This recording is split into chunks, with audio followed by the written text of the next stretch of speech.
ہمارا آج کا موضوع ہے استاد معلم کا مقام و مرتبہ و احترام اسلامی تعلیمات کی روشنی میں۔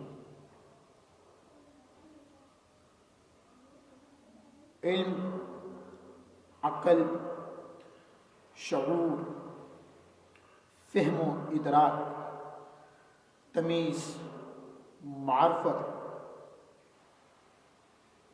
وہ بنیادی اوصاف ہیں جو انسان کو باقی مخلوقات سے اشرف و اعلیٰ کرتے ہیں اور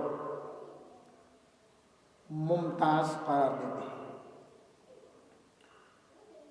یہ ایک آفاقی حقیقت ہے کہ حصول علم درس و مشاہدہ سمیت کئی خارجی ذرائع ہی سے ممکن ہے۔ ان میں مرکزی حیثیت معلم کو، استاد کو، ٹیچر کو حاصل ہے۔ اس کے بغیر صحت مند معاشرہ کی تشکیل ناممکن ہے۔ چنانچہ استاد، معلم، ٹیچر تعلیم و تربیت کا مرکز و منبع ہوتا ہے۔ وہ معمار قوم و محسن قوم ہوتا ہے۔ اس کائنات رنگ و بو میں معلم اول اللہ تعالی ہے۔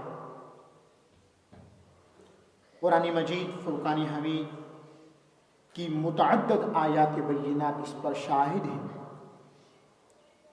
سورہ بقرہ میں اللہ تعالی نے ارشاد فرمایا وَعَلَّمَ آدَمَ الْأَسْمَاءَ كُلَّهَا کہ اللہ تعالی نے آدم علیہ السلام کو تمام چیزوں کے نام سکھا دی۔ اور پھر سورہ رحمان میں اللہ نے فرمایا الرحمن، رحمان، علم القرآن، جس نے قرآن سکھایا، خلق الانسان، اور انسان کو پیدا کیا۔ پھر سورہ علق میں اللہ تعالیٰ ارشاد فرماتا ہے الذی علم بالقلم کہ وہ ذات جس نے قلم کے ساتھ سکھایا۔ تو معلم اول اللہ تعالیٰ ہے۔ اللہ تعالیٰ نے انسانوں کی رہبری اور رہنمائی کے لیے کم و بیش 1,24,000 انبیاء اکرام علیہ السلام کو معلم بنا کر بھیجا۔ حضرت آدم علیہ السلام کو بھی اللہ نے معلم بنا کر بھیجا، حضرت نوح کو بھی، حضرت زکریا کو بھی، حضرت یحییٰ کو بھی، حضرت سلیمان کو بھی، حضرت یوسف کو، حضرت یونس کو، حضرت ابراہیم کو، حضرت اسماعیل کو، حضرت موسیٰ کو، حضرت عیسیٰ کو، حضرت محمد رسول اللہ صلی اللہ علیہ وآلہ وسلم۔ کم و بیش 1,24,000 انبیاء کرام علیہ السلام کو اللہ نے معلم بنا کر بھیجا۔ اور ہر نبی کو جہاں اللہ نے شریعت کا معلم بنا کر بھیجا، وہاں فنون کا ماہر بھی بنایا۔ حضرت آدم علیہ السلام نے لوگوں کو اللہ کی طرف بلایا، اللہ کی شریعت کی دعوت دی، اس کی تدریس کی، تو وہاں آپ زراعت، صنعت و حرفت کے معلم بھی تھے۔ حضرت نوح علیہ السلام اللہ کے نبی تھے، جہاں وہ شریعت کے معلم تھے، وہاں انہوں نے لکڑی سے چیزیں بنانے کا علم بھی لوگوں میں متعارف کروایا۔ حضرت ابراہیم علیہ السلام نے علم مناظرہ متعارف کروایا۔ حضرت یوسف علیہ السلام نے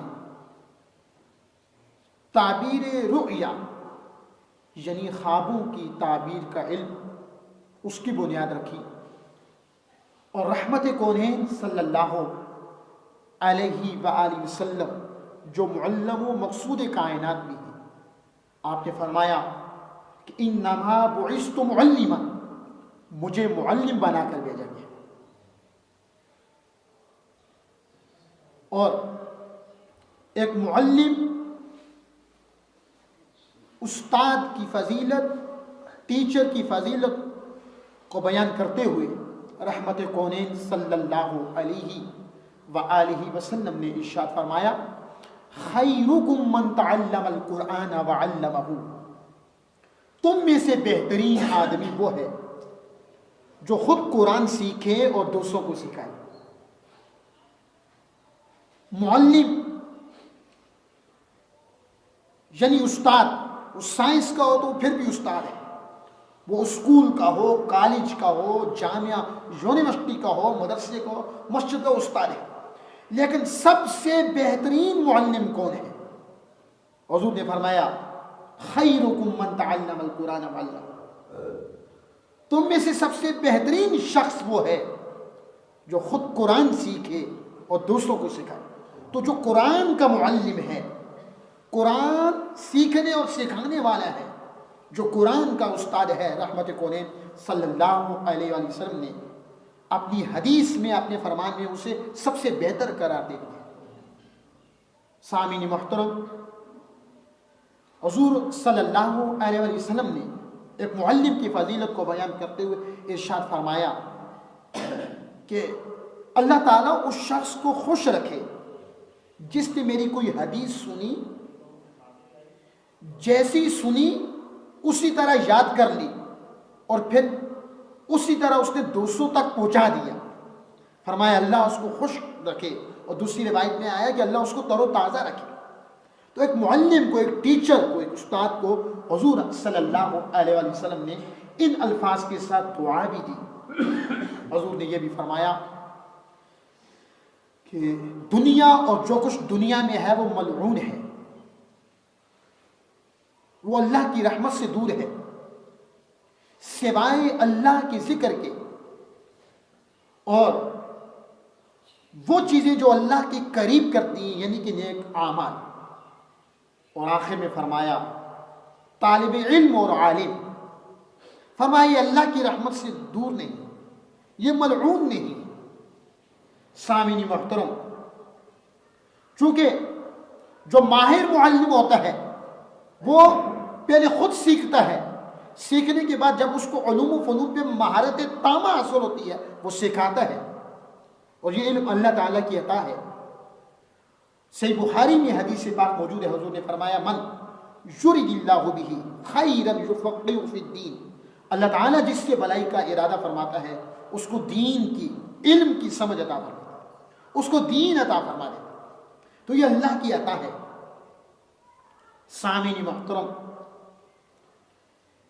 ایک ٹیچر، ایک استاد، ایک معلم کی فضیلت اس حدیث پاک میں بھی آئی۔ حضور نے فرمایا، حضرت ابو دردہ رضی اللہ عنہ روایت کرتے ہیں کہ من سلک طریقا یبتغی فیہ علما سلک اللہ لہ طریقا الی الجنہ، جو بندہ علم حاصل کرنے کے لیے کسی راستے پر چلتا ہے اللہ تعالیٰ اس کو جنت کے راستے پر چلا دیتا ہے۔ اور پھر فرمایا رداء لطالب العلم وَإِنَّ الْعَالِمَ لَيَسْتَغْفِرُ لَهُ مَنْ فِي السَّمَاوَاتِ وَمَنْ فِي الْأَرْضِ حَتَّى الْحِيتَانُ فِي الْمَاءِ، کہ طالب علم جو ہے اس کی رضا کے لیے اور عالم کی رضا کے لیے اور ان دونوں کے لیے زمین و آسمان کی ہر چیز دعا کرتی ہے. فرمایا وَإِنَّ الْمَلَائِكَةَ لَتَضَعُ أَجْنِحَتَهَا، فرشتے پر بچھاتے ہیں طالب علم کے قدموں کے نیچے، پاؤں کے نیچے. ریدان لطالب العلم وَإِنَّ الْعَالِمَ لَيَسْتَغْفِرُ لَهُ مَنْ فِي السَّمَاوَاتِ وَالْأَرْضِ حَتَّى الْحِيتَانُ فِي الْمَاءِ. طالب علم اور عالم کی رضا کے لیے کائنات کی ہر چیز، زمین و آسمان کی ہر چیز، حتیٰ کہ سمندر میں رہنے والی مچھلیاں بھی ان کے لیے استغفار کرتی ہیں، بخشش کی دعائیں مانگتی ہیں.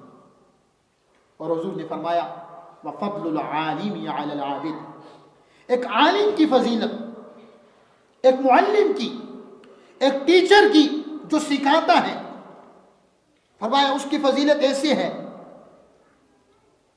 کَفَضْلِ الْقَمَرِ عَلَى سَائِرِ الْكَوَاكِبِ، جس طرح 14ویں رات کے چاند کی فضیلت باقی ستاروں پر ہوتی ہے. پھر حضور نے فرمایا اِنَّ الْعُلَمَاءَ وَرَثَةُ الْأَنْبِيَاءِ، علماء دین سکھانے والے، دین کو پڑھنے والے، یہ نبیوں کے وارث، انبیاء کے وارث. ان الانبیاء لم یورثوا دینارا ولا درہم، انبیاء کرام علیہ السلام نے اپنی وراثت میں دینار و درہم کو نہیں چھوڑا، مال و دولت کو نہیں چھوڑا اپنی وراثت میں. انما ورثوا العلم، انہوں نے اپنی وراثت میں علم چھوڑا ہے. فمن اخذ به اخذ بحظ وافر، جس نے اسے پا لیا اس نے بہت کچھ پا لیا. سامعین محترم، معلم جو ہوتا ہے، ٹیچر جو ہوتا ہے، استاد جو ہوتا ہے، وہ معمار قوم ہوتا ہے، وہ محسن قوم ہوتا ہے. وہ ہر صورت میں یہی چاہتا ہے کہ اس کے طلباء، اس کے شاگرد اتنی ترقی کریں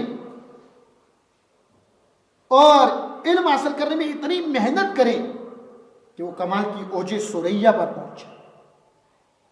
چونکہ طلباء جب محنت کر کے اپنا نام روشن کرتے ہیں، اس میں ایک معلم کی، ایک ٹیچر کی، ایک استاد کی بھی عزت ہوتی ہے. آج ملک میں بہت سے عدالتوں میں بیٹھنے والے جج بھی آپ کو نظر آئیں گے. ملک کا وزیر اعظم بھی ہوتا ہے، صدر بھی ہوتا ہے، بڑے بڑے عزت والے عہدوں پر بیٹھے ہوئے لوگ موجود ہیں. ان کی تربیت میں بھی کسی استاد کا ہاتھ ہوتا ہے. یہ تو پیش منظر ہوتے ہیں، ان کے پس منظر میں بھی کوئی استاد ہوتا ہے جو اس مقام پر پہنچاتا ہے. سامعین محترم، مجھے حضرت علی المرتضیٰ کرم اللہ تعالی وجہ کریم کا وہ فرمان یاد آ گیا. حضرت علی نے فرمایا کہ جس نے مجھے ایک حرف سکھایا، حضرت علی کا یہ فرمان ہے کہ جس نے مجھے ایک حرف سکھایا اس کا مجھ پر یہ حق ہے کہ مجھے چاہے تو اپنا غلام بنا لے، چاہے بیچ کے آزاد کر دے، چاہے غلام بنائے رکھے. یہ ایک معلم کو، ایک ٹیچر کو، ایک استاد کو مولا علی نے عزت دی. اور معلم کائنات، تاجدار کائنات صلی اللہ علیہ وسلم تھے. حضور جب خطاب فرماتے، صحابہ سے گفتگو کرتے، صحابہ اتنے ادب کے ساتھ بیٹھتے تھے اور اتنی توجہ کے ساتھ حضور کی گفتگو کو سنتے. احادیث مبارکہ میں اور کتب میں آتا ہے پرندے آ کے ان کے سروں پہ بیٹھ جاتے تھے. ادب کا یہ تقاضا تھا. سامعین محترم، اس قدر حضور کا ادب کرتے تھے وہ معلم کائنات کا. چونکہ رسول اللہ معلم کائنات بھی ہیں، وجہ تخلیق کائنات بھی ہیں اور اس کائنات کی جان. حضور نے فرمایا انما بعثت معلما، مجھے معلم بنا کر بھیجا گیا. معلم کہتے ہیں سکھانے والے کے استاد کو. تو تاجدار کائنات نے یہ فرمایا. اور ادب کا یہ عالم تھا، ادب کا یہ عالم تھا.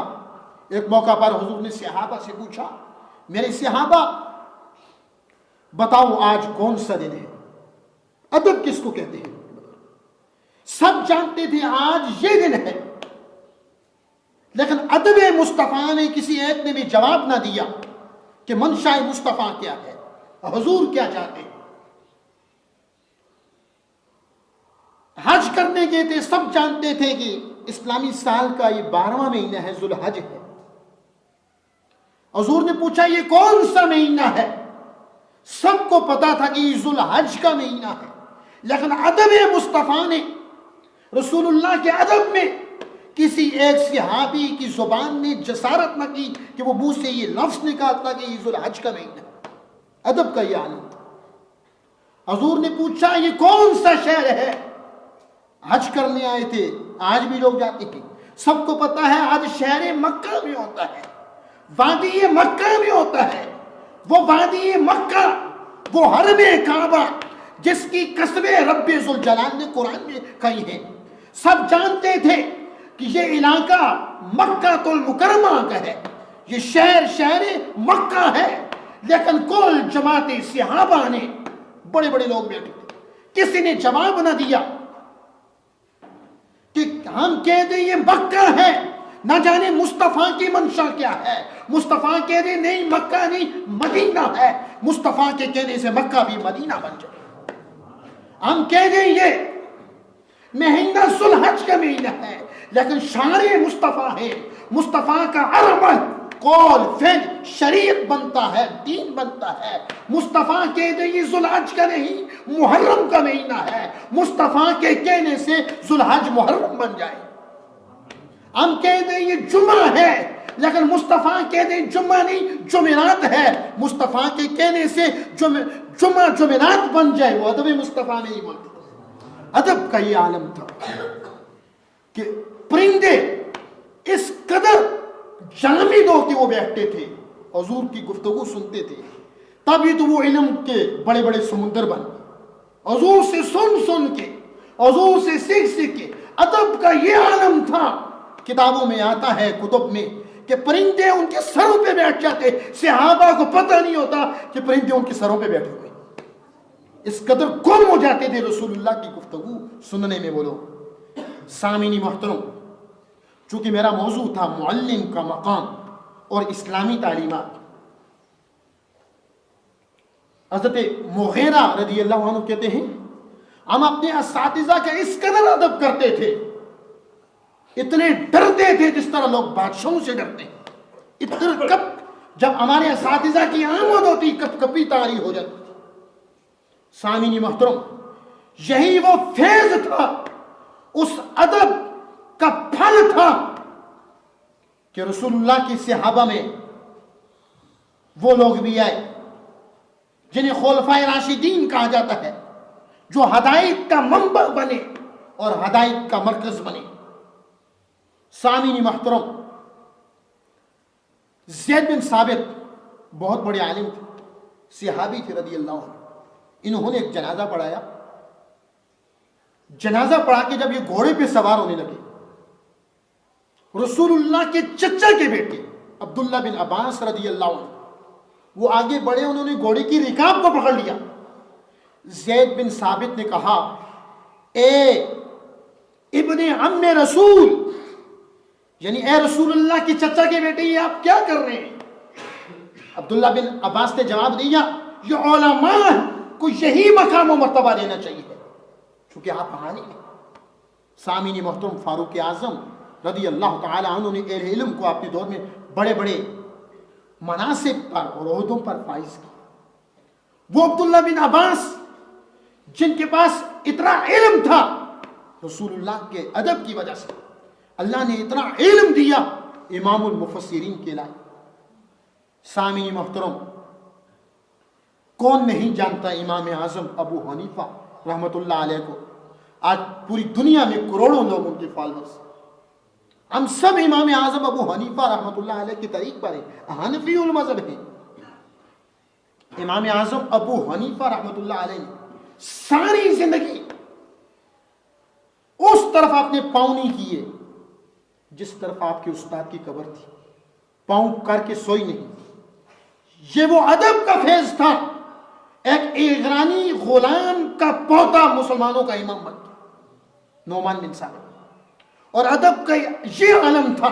آپ براہ راست شاگرد تھے امام جعفر صادق کے، اور جب ان کی خدمت میں جاتے امام اعظم ابو حنیفہ اور ہزاروں ان کے شاگرد دو زانو ہو کے ادب کے ساتھ بیٹھ جاتے تھے.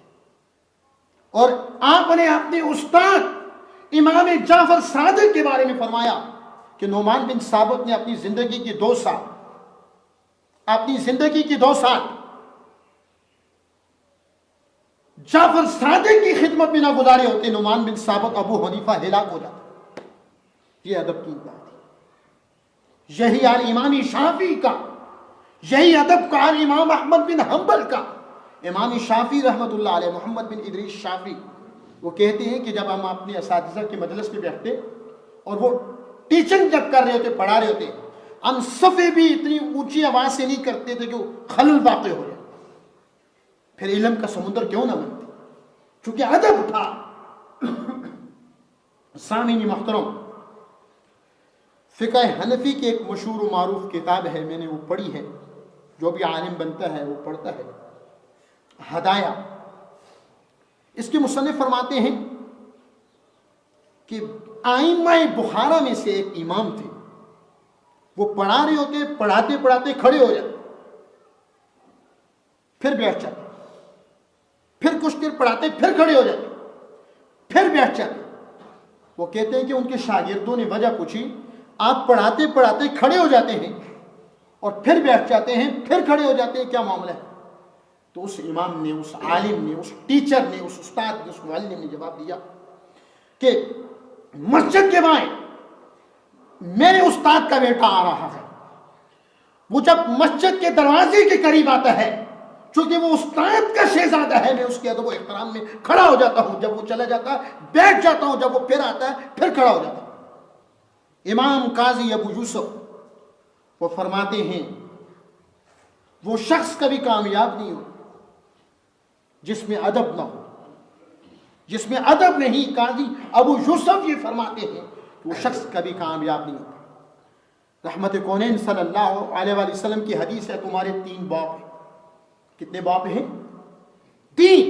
فرمایا ایک تو تمہارا وہ حقیقی باپ ہے جس کے نطفہ سے تم پیدا ہو، ایک وہ بھی تمہارا باپ ہے جس کی بیٹی تمہارے گھر ہے، تمہارا سسر. ایک وہ بھی تمہارا باپ ہے جو تمہارا ٹیچر ہے، معلم ہے، استاد. سامعین محترم، سکندر اعظم کو کون نہیں جانتا؟ اس نے کہا کہ میرا باپ مجھے آسمان سے زمین پر لایا، پھر میں ایک استاد کی خدمت میں حاضر ہوا، معلم کی خدمت میں. اس نے مجھے علم سکھایا، اس کے علم نے مجھے آسمان کی بلندیوں پر پہنچا دیا. اس کے علم نے مجھے آسمان کی بلندیوں پر پہنچا دیا.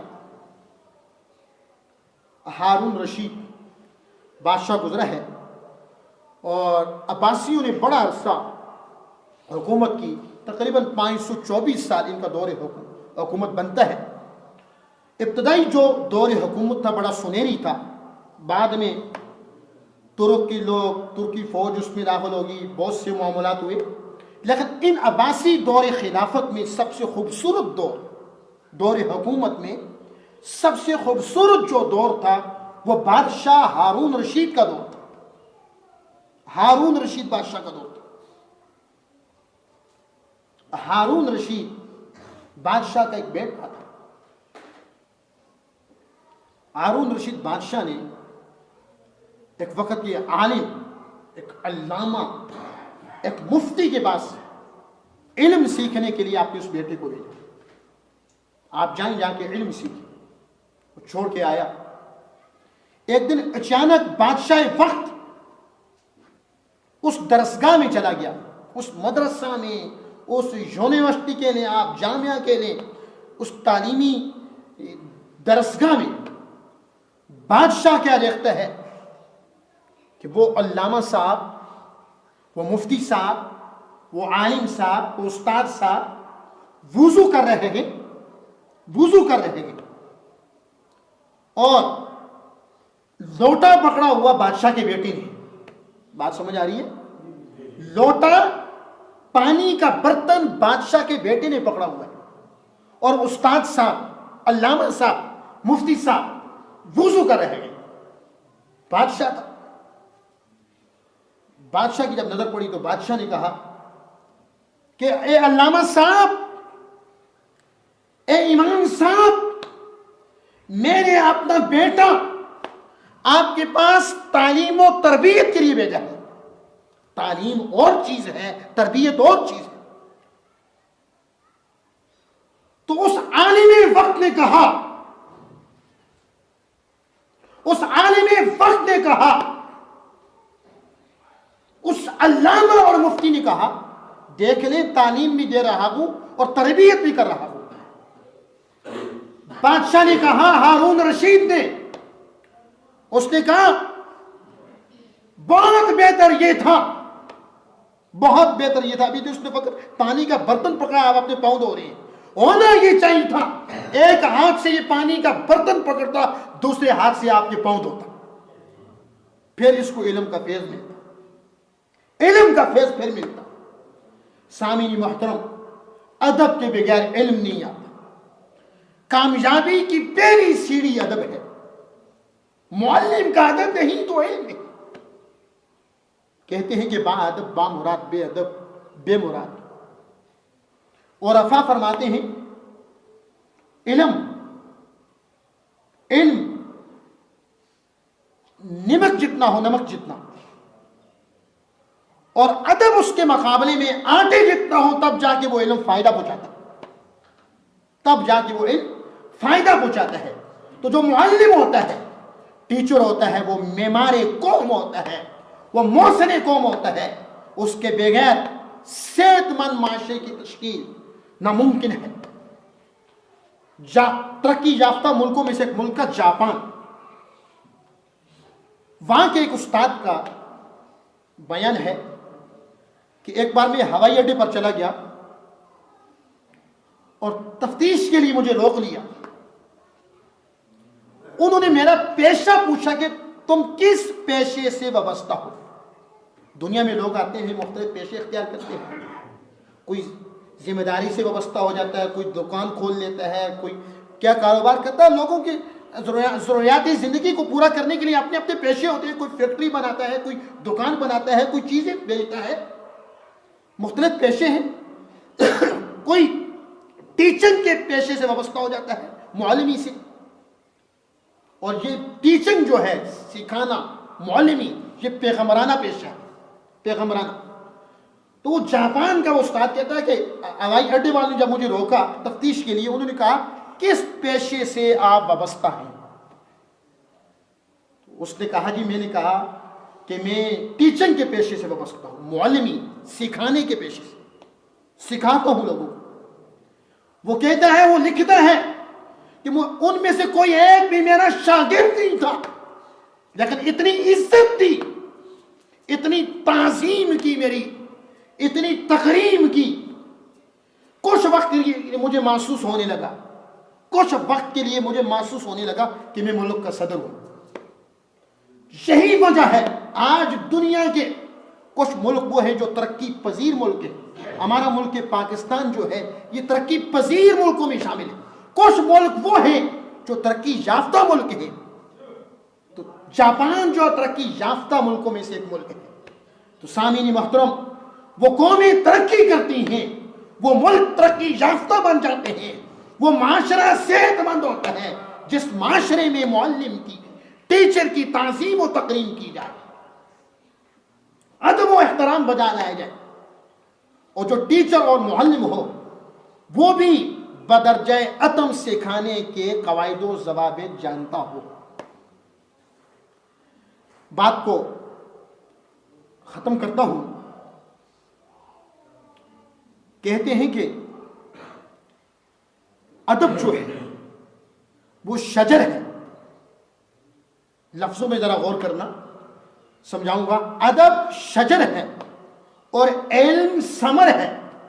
ادب شجر ہے اور علم ثمر ہے. شجر کہتے ہیں درخت کو. شجر کس کو کہتے ہیں؟ درخت کو کہتے ہیں عربی میں. کہ ادب جو ہے وہ درخت ہے. ادب کیا ہے؟ درخت ہے. اور ثمر کہتے ہیں عربی میں پھل کو. علم ثمر ہے. علم اس درخت کا پھل ہے. ادب درخت ہے. میری بات کو ذرا سمجھنا. ادب درخت ہے اور علم اس درخت کا پھل ہے. جب درخت نہیں تو پھل ہی نہیں ہے.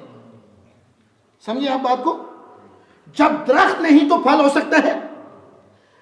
پھل کے لیے درخت کا ہونا ضروری ہے. تو وہ درخت ادب ہے. جب ادب نہیں ہوگا تو اس کا وہ پھل ہی نہیں ہوگا. کھجور پھل ہے, انگور پھل ہے, امرود پھل ہے, آم پھل ہے, کیلا پھل ہے, ناریل پھل ہے, لوچا پھل ہے, مالٹا پھل ہے, اور ہر پھل کا درخت ہے. کبھی ایسا تو نہیں ہوا کہ بغیر درخت کے خود بخود ہی مالٹے لگ گئے ہوں. درخت موجود ہوتا ہے, اس کی جڑیں بھی ہوتی ہیں, اس کی شاخیں بھی ہوتی ہیں. کیلا پھل ہے تو اس کا بھی درخت ہے. اسی طرح بہت سے پھل ہیں, ہر پھل کا درخت ہے. بغیر درخت کے پھل نہیں. تو کہا گیا کہ علم بھی, ادب بھی ایک درخت ہے. ادب کیا ہے؟ ادب ایک درخت ہے اور اس درخت کا پھل علم ہے. جس طرح اور پھل مالٹا, لوچا, آلو بہارا, کھجوریں, کیلے, دیگر پھل درخت کے بغیر ہو ہی نہیں سکتے. ہو سکتے ہیں؟ بولے ہو سکتے ہیں؟ کوئی پھل درخت کے بغیر ہو سکتا ہے؟ میری یہ دلیل یاد رکھنا. تو فرمایا جس طرح کوئی پھل درخت کے بغیر نہیں ہو سکتا, اسی طرح علم ادب کے بغیر نہیں ہو سکتا. چونکہ ادب درخت ہے, اس درخت کا جو پھل ہے وہ پھل علم ہے. ادب درخت ہے, اس درخت کا جو پھل ہے وہ پھل علم ہے. سامعین محترم, امام شعرانی رحمت اللہ علیہ ایک بزرگ گزرے. انہوں نے 20 سال علم پڑھا. 20 سال علم پڑھا, ٹوٹل 20 سال پڑھا. 18 سال انہوں نے ادب پڑھا, 2 سال علم پڑھا. ان کی جب موت کا وقت آیا, انہوں نے یہ خواہش کی, آئے کاش میں نے زندگی کے جو 2 سال علم پہ لگائے تھے وہ بھی ادب پہ لگاتا تو کامیاب ہو جاتا. وہ 2 سال بھی زندگی کی میں ادب پہ لگاتا, کامیاب ہو جاتا. سامعین محترم, آج تک دنیا بھر میں جتنے بھی لوگ آئے, خاص کا تعلق مسلمانوں سے ہو یا غیر مسلموں سے ہو, خاص کا تعلق کسی بھی پیشے سے ہو, کوئی بھی شخص کسی بھی پیشے سے وابستہ اس وقت تک کامیاب ہوتا ہوا ہم نے نہیں دیکھا, نہ اس کے بارے میں پڑھا ہے, جس کے پاس ادب نہ ہو, خواہ وہ مسلم ہو یا غیر مسلم ہو. سو جس نے اپنے فنون و علوم کے ماہرین اور معلمین کا ادب کیا, خواہ اس کا تعلق جس مسلک سے ہے, خواہ اس کا تعلق جس مذہب سے ہے, خواہ اس کا تعلق جس مکتب سے ہے, اللہ تعالیٰ نے اس کو کامیابی سے نوازا ہے. 3 چیزیں ہیں, ایک علم ہے, ایک کتاب ہے, ایک علم سکھانے والا ہے. ان تینوں میں سے کوئی ایک چیز بھی نہ ہو تو بات مکمل ہی نہیں ہوتی. سیکھنے کی کامیابی کے لیے علم بھی ہو, علم سکھانے والا بھی ہو, جس چیز سے سکھایا جا رہا ہو وہ کتاب بھی ہو, تو سامعین اور قارئین کو کامیابی مل جاتی ہے. لیکن اس کائنات ارض و سما میں فقط اور فقط محمد رسول اللہ صلی اللہ علیہ وسلم تھے جو جب پڑھاتے تھے, نہ کتاب مصطفیٰ کے سامنے موجود, نہ صحابہ میں موجود. قرآن تو نازل ہو رہا تھا, کھجور کے پتوں پہ بھی لکھا جا رہا ہے, چمڑوں پہ بھی لکھا جا رہا ہے. ابھی تو اس دور میں کاغذ تھا ہی نہیں. 1400 سال پہلے اس وقت مصطفیٰ جبرائیل امین قرآن لے کے آتے تھے اور مصطفیٰ صحابہ کو پڑھایا. لیکن سامعین محترم, میری اس بات کو یاد رکھیے گا, قرآن فقط ثواب کے لیے نہیں، قرآن سمجھنے کے لیے بھی آیا ہے۔ ہم سنی مزاج لوگ ہیں، ہم ثواب کے بھی قائل ہیں اور قبر کے عذاب کے بھی قائل ہیں، لیکن قرآن مجید جو اللہ کی کتاب ہے، جو سرچشمہ ہدایت ہے، جو منبع ہدایت ہے، اس کا نازل ہونے کا سب سے بڑا مقصد یہ ہے اللہ کی اس کتاب کو سمجھا جائے، اس کا فہم حاصل کیا جائے، اس قرآن کو سمجھ کے اپنی زندگی اللہ کی اس قرآن کے مطابق گزاری جائے۔ آخری بات سنا رہا ہوں، علم کیا ہے؟ علم کی وجہ سے آج انسان اشرف المخلوقات اور مسجود ملائکہ ہے۔ فرشتوں نے بھی انسان کو، حضرت آدم کو سجدہ کیا۔ کیوں کیا؟ اللہ نے کہا ان چیزوں کا نام بتاؤ، فرشتوں نے نہیں بتایا، آدم علیہ السلام نے بتا دیا، اور اللہ نے آدم علیہ السلام کو سکھایا، اور معلم اول سکھانے والا اللہ ہے۔ اور میں بڑے مجمع میں ایک بات کہہ رہا ہوں، بڑی تحقیق کے ساتھ، بڑی ریسرچ کے ساتھ یہ بات کہہ رہا ہوں، آدم علیہ السلام کو کی تفسیر خازن میں لکھا ہے، آپ حیران ہوں گے یہ بات سن کے، آدم علیہ السلام کو 7 لاکھ زبانیں یاد تھی۔ یہ جو بات میں کہہ رہا ہوں میں نے پڑھی ہے، آپ سے کہہ رہا ہوں 7 لاکھ زبانیں، شاید اس دور میں اس کا تصور نہ ہو۔ تفسیر خازن میں لکھا ہے، تفسیر صابی میں لکھا ہے، حضرت آدم جو پہلے انسان تھے، اللہ کے پہلے نبی تھے، انہیں 7 لاکھ زبانیں آتی تھی۔ جب حضرت آدم 7 لاکھ زبانیں جانتے ہو، محمد رسول اللہ تو حضرت آدم کے امام، وہ کون حضرات انبیاء کرام علیہ السلام کے امام ہے، وہ کس قدر کتنی زبانیں جانتے ہو۔ تفسیر کبیر میں یہ روایت موجود کہ نبی پاک صلی اللہ علیہ وسلم بیٹھے تھے آخری بار، کہ ایک شخص، وہ صحابی رسول تھا،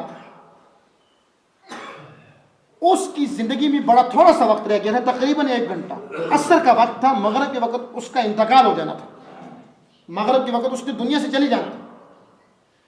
اس شخص نے نبی کریم صلی اللہ علیہ وسلم کی بارگاہ میں عرض کیا کہ آپ کوئی عمل بتائیں جو اس وقت میرے لیے سب سے زیادہ نفع بخش ہو۔ زندگی میں 1-1.5 گھنٹہ رہ گیا ہے۔ تفسیر کبیر کی پہلی جلد میں یہ بات موجود ہے، زندگی میں 1 یا 1.5 گھنٹہ رہ گیا، عصر سے مغرب تک کتنا وقت ہوتا ہے۔ اور وہ صحابی تھا، اسے معلوم ہو گیا کہ اس کی موت کا وقت، مغرب کے وقت اس کا وصال ہو جائے گا۔ اس نے کہا کہ یا رسول اللہ، مجھے میری زندگی میں اتنا تھوڑا سا وقت رہ گیا ہے، عصر کا وقت ہے، مغرب کے وقت میری موت واقع ہو جائے گی، مجھے کوئی ایسا عمل بتائیں، مجھے کوئی ایسا عمل بتائیں جو اس وقت میرے لیے سب سے بہتر ہو۔ کسی کو پتہ چل جائے اس کی زندگی میں اتنا وقت رہ گیا ہے، اس پہ کیا گزر رہی ہوگی، کیا گزر رہی ہوگی۔ سامعین محترم، تاجدار کائنات صلی اللہ علیہ وسلم نے اس کو کیا عمل بتایا؟ جوان، بچے، بزرگ اس بات کو سن لیں۔ تو حضور نے فرمایا تیری زندگی میں تھوڑا سا وقت رہ گیا ہے، عصر کا وقت ہے، مغرب کے وقت تو دنیا سے چلا جائے گا، تجھے سب سے بہترین عمل بتا رہا ہوں، جا کے علم سیکھنے میں مشغول ہو جائے۔ علم سے افضل کوئی عمل ہوتا، مصطفیٰ اس عمل کا کہتے، چونکہ کہنے والے نے کہا تھا مجھے سب سے بہترین عمل بتائیں، حضور نے کہا علم دین سیکھنے میں مشغول ہو جاؤ، یہ سب سے بہترین عمل ہے۔ علم دین سیکھتے ہوئے کسی کو موت آئی، خواہ وہ بچہ ہے، خواہ وہ جوان ہے کڑیا، یا بزرگ ہے، بابا ہے، لیکن وہ دنیا سے اس حال میں گیا، وہ رسول اللہ کا دین سیکھ رہا تھا، فرمایا اللہ تعالیٰ اس کو شہادت کا رتبہ عطا فرمائے گا۔ اللہ تعالیٰ میری